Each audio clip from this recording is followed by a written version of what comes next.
ഇന്നത്തേതൊരു ചായക്കഥയാണ് കേട്ടോ. കട്ടൻ ചായ കുടിക്കുക എന്നത് എനിക്കൊരു പതിവാണ്. ഈവനിങ് ഒരു കട്ടൻ ചായ ഇല്ലെങ്കിൽ ഒരു സുഖമില്ല. പക്ഷെ ഇന്നത്തെ കട്ടൻ ചായ കുടിക്കുന്നതിൻ്റെയോടൊപ്പം മഴയും എന്നും എൻ്റെ ചായക്ക് കൂട്ടുവരുന്ന കൂട്ടുകാരനാണ് കേട്ടോ ഈ പൂച്ചക്കുട്ടി.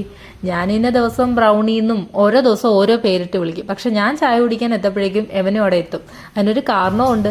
കാരണം ഞാൻ ചായ മേടിക്കുമ്പോൾ അതിൻ്റെ കൂടെ കിട്ടുന്ന സ്നാക്സ് എല്ലാം എവനാണ് കൊടുക്കുന്നത്. ഇന്ന് ഞാൻ പഴംപൊരിയാണ് മേടിച്ചത്.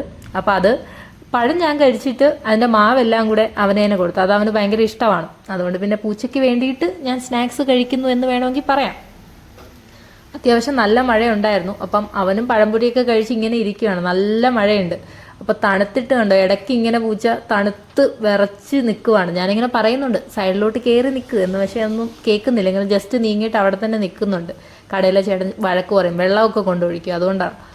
അത്യാവശ്യം നല്ല മഴയാണ്. മഴയുടെ സൗണ്ട് നോക്കി, മഴയുടെ സൗണ്ട് കേട്ടാൽ തന്നെ നല്ല രസമാണ്. ഈ മഴ ഇങ്ങനെ ചറപറ പെയ്യുന്നത് കേൾക്കാൻ എന്ത് രസമാണെന്നറിയോ, ഉറക്കം വരും. ഈ മഴ പെയ്താലുള്ള ഏറ്റവും വലിയ കാര്യം ഭയങ്കരമായിട്ട് ഉറക്കം വരും. ഈ ആലിലയിൽ കൂടെ ഇങ്ങനെ മഴവെള്ളം വീഴണ കാണാൻ നല്ല ഭംഗിയുണ്ടല്ലേ. പിന്നെ ഒരു മഴ പെയ്തു കഴിഞ്ഞുള്ള ഉപയോഗം, അത്യാവശ്യമുള്ള റോഡിലുള്ള അഴുക്കും കാര്യങ്ങളൊക്കെ കണ്ടോ ഒലിച്ചു പോകും. ഒരു മഴ കഴിയുമ്പോഴേക്കും അത്യാവശ്യം റോഡൊക്കെ ക്ലീൻ ആവും. ബസ്സൊക്കെ പോകുന്നുണ്ട്.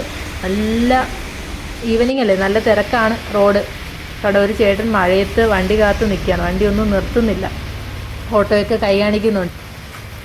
സ്വാതന്ത്ര്യം കഴിഞ്ഞ് ഇത്രയും ദിവസമായിട്ടും ഈ കടയിലെ ചേട്ടന് സ്വാതന്ത്ര്യം കഴിഞ്ഞിട്ടില്ല കേട്ടോ. എന്നും സ്വാതന്ത്ര്യം എന്ന കൺസെപ്റ്റ് ജീവിക്കുന്ന മനുഷ്യനാണെന്ന് തോന്നുന്നു അല്ലേ? നിങ്ങൾക്കും അങ്ങനെ തോന്നിയില്ലേ? കാത്തു നിന്ന ചേട്ടന് ഓട്ടോയും വന്നു, ഞാൻ ചായയും കുടിച്ച് കഴിഞ്ഞു. എന്നാൽ ശരി, അങ്ങനെ ആവട്ടെ.